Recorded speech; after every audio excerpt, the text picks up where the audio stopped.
میں نے تو فی الحال سروے رپورٹ جو ان کا اکنامک سروے رپورٹ دیکھا ہے وہ معیشت کی مایوس کن کارکردگی کی ایک عکاس ہے۔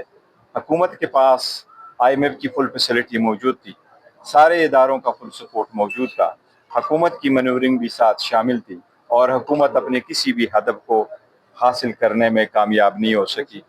زیادہ سے زیادہ لوگ غربت کے لکیر سے نیچے گرے، کوئی چیز پرائیویٹائز نہیں کر سکے، کوئی اسٹرکچر ریفارمز یہ نہیں کر سکے، پینشن ریفارمز یہ نہیں کر سکے، لوگوں کو جو سوشل ویلفیئر ہے وہ بینیفٹ یہ نہیں دے سکے، کاسٹ آف لیونگ یہ کم نہیں کر سکے، لوگوں کی پرچیز کی استطاعت یہ نہیں بڑھا سکے۔ کمپلیکسٹی اب جو ٹیکس سسٹم ہے جس میں سے کلیکشن ہو نہیں رہا، اور جس میں سے بارہا اس طرف ہم چلے جاتے ہیں کہ جی ٹیکس کو آپ بڑھائیں، وہ یہ ریفارمز نہیں کر سکے۔ تو میں سمجھتا ہوں یہ سب سے زیادہ ناکامی کی اس حکومت کی، اور اب کوشش کرنی چاہیے کہ آئندہ کے لیے نہ ہو۔ خاص کر ایک بات کا ضرور کہوں گا کہ سیاسی معیشت میں سیاست کا کم عمل دخل ہونا چاہیے۔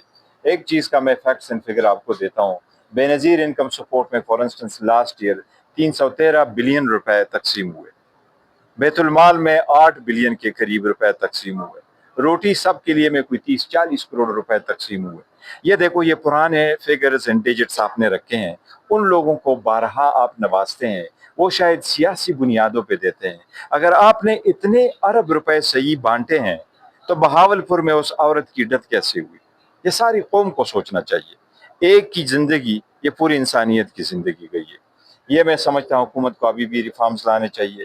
یہ والے جو فنڈ ہے یہ آپ صوبوں کو دے دیں، صوبے یہ ان کی تقسیم کام کر لے، آپ غربت کی طرف کوئی توجہ دے دیں، آپ ٹیکس ریفارم کی طرف توجہ دے دیں، آپ سٹرکچر ریفارمز کی طرف توجہ دے دیں، تاکہ ملک میں اسٹیبلٹی آ جائے۔ ایک مرتبہ آپ کی معاشی استحکام آئے گا تو ملک آگے بڑھے گا۔ اس کے لیے سیاسی جو استحکام ہے وہ بھی ضروری ہے، لیکن معیشت میں یہی کہوں گا کہ یہ بہت انفارچونیٹ ہے۔ سر، لیلوں کی تصویریں لانے کا آج کیا مقصد تھا؟ آپ نے لیلوں کی تصویریں لڑائی ہوئی تھی اور لیلا کر رہی تھی، وجہ کیا تھی سر؟ بس سر کچھ لوگ کرتے ہیں، کوئی ایسا نہیں ہے، لیکن میرے پاس نہیں تھا۔ بہت کم جو بجٹ ہے مختص کیا گیا ہے، دوبارہ بتائیے گا۔ ہیلتھ سیکٹر میں بہت ہی کم بجٹ مختص کیا گیا ہے، اور وفاق نے کوئی بھی نیا منصوبہ جو ہے ہیلتھ میں شامل نہیں کیا۔ دیکھو، ہیلتھ میں تو منصوبے ہونے چاہیے آل مینس، اور ہیلتھ ابھی چونکہ زیادہ تر پروونشل سیکٹر رہا ہے، لیکن وفاق کو بھی چاہیے کہ ہیلتھ کے لیے وہ رکھے۔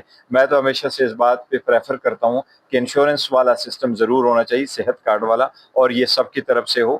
جس طریقے سے آپ کو ملتے ہیں کارڈ، تو اسی طرح سے وفاقی حکومت کا بھی یہ کارڈ ہونا چاہیے۔ صحت کی سہولت ہو سکی، دیکھیں نا باہر ملکوں میں لوگ کیوں خوش ہوتے ہیں، اس کی ایک ریزن ہے، ان کو اپنے بچوں کی ایجوکیشن کی فکر نہیں ہوتی، ان کو ایجوکیشن بچوں کی جو ویلفیئر ہے ان کی فکر نہیں ہوتی، ان کی صحت کے بارے میں ان کا فکر نہیں ہوتا۔ بیمار ہو جائیں تو ان کو یہ فکر نہیں ہوتی کہ ان کا علاج کیسے ہوگا، تب جا کے ان کے سوچ سکتے ہیں۔ تو اس لیے میں سمجھتا ہوں اس میں زیادہ سے زیادہ مد میں رکھنے چاہیے۔